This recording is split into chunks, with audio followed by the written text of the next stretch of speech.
What's up mga ka-magic, and welcome back to my YouTube channel. So mga ka-magic, gagawa na naman tayong isang panibagong card magic tricks tutorial or revelation mga ka-magic. Ito yung tinatawag na self-working card magic tricks episode number 3 mga ka-magic.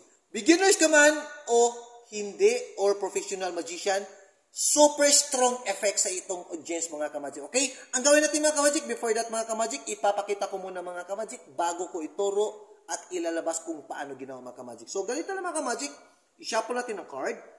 Any card mga ka-magic, napakagandang effect talaga sa iyong audience mga ka-magic. Then, ipapakita ang card, ganyan. Okay? Pag nakita na lang yung mga ka-magic, kukuha ka ng isang prediction card mga ka-magic. Napakagandang effect talaga mga ka-magic.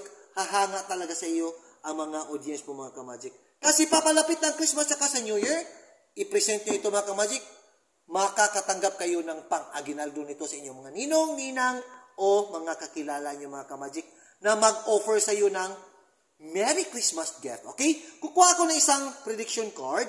Ito aking prediction card. Lagyan natin dyan. Then, the next gawin natin mga ka-magic, yung audience ang magsasabi ng stop.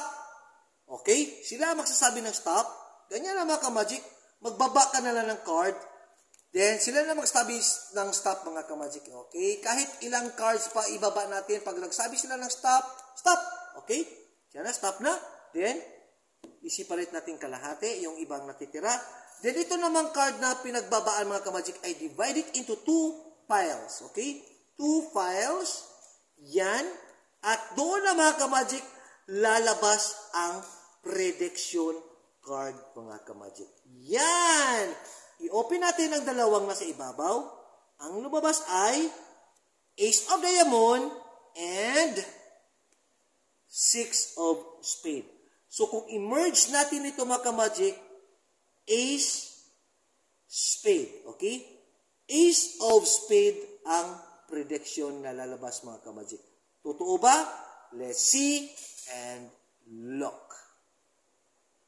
Ace of Spade. Super strong effect. Hindi talaga sila makapaniwala. Ba't nakuha ang Ace of Spade? Nag-emerge ang dalawang karakter, mga ka-magic. So, ito na ang ating revelation, mga ka-magic. I-reveal na natin kung paano ginawa. Ang ginawa ko kasi, mga ka-magic, is ganito, mga ka-magic. Depende na sa iyo mga ka-magic kung anong card ang iyong i-prepared mga ka-magic. So, kasi kanina mga ka-magic, ang nangyari mga ka-magic is ganito. Ganito mga ka-magic, depende, example mga ka-magic, kung gusto niyo itong King of Diamond, then magpili ka na mga ka-magic kung anong karakter ang ipapartner mo. Like for example, ito ang gusto mo. Okay, yan.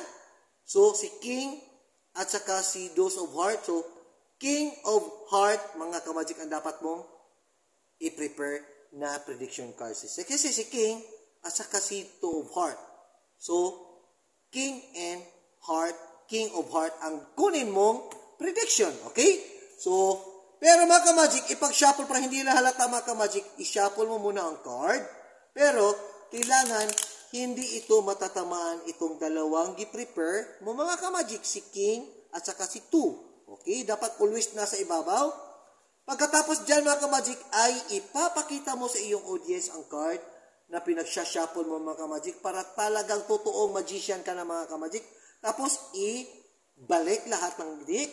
Okay? Tapos mga ka-magic, doon mo na gagawin ang iyong prediction. Kukunin mo na yung prediction card na sa si King of Hearts. So sasabihin mo ka-magic, ito na ang aking prediction card. Ilagay ko dyan. At least hindi ko alam kung totoo ba to, ito talaga ang lalabas. Then, ang gawin natin, mga ka-magic, kayo na ang magpili or kayo na magsabi ng stop. Sasabihan mong mga audience mo, kayo na magsabi ng stop, at least sa inyo galing kung ilang card ang aking ibaba. Ganun lang mga ka-magic. And pagsabi ng stop, okay, stop, ilagay ang natira. Tapos ito naman card mga ka-magic, divide it into 2. Okay? Itong card na sinabihan yung stop, ating hahatiin ng dalawang file.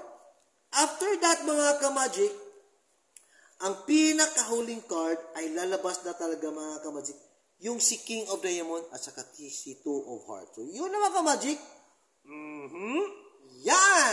So, sasabihin mo sa iyong audience, mga ka-magic, King of Diamond and Two of Heart, kung emerge natin yan, mga ka-magic, King of Heart.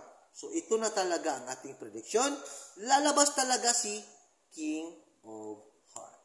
So, yun lang mga ka-magic. So, I hope mga ka-magic, may natutunan na naman kayong panibagong magic tricks card, self-working card magic tricks. And see you for the next episode and Viva Jesus mga ka-magic. Kung bago pa lang kayo sa aking channel mga ka-magic, press the notification bell and para updated kayo mga ka-magic sa aking mga video. And please subscribe pala mga ka-magic para updated na kayo sa aking mga magic tricks tutorial. Thanks for watching and Viva Jesus.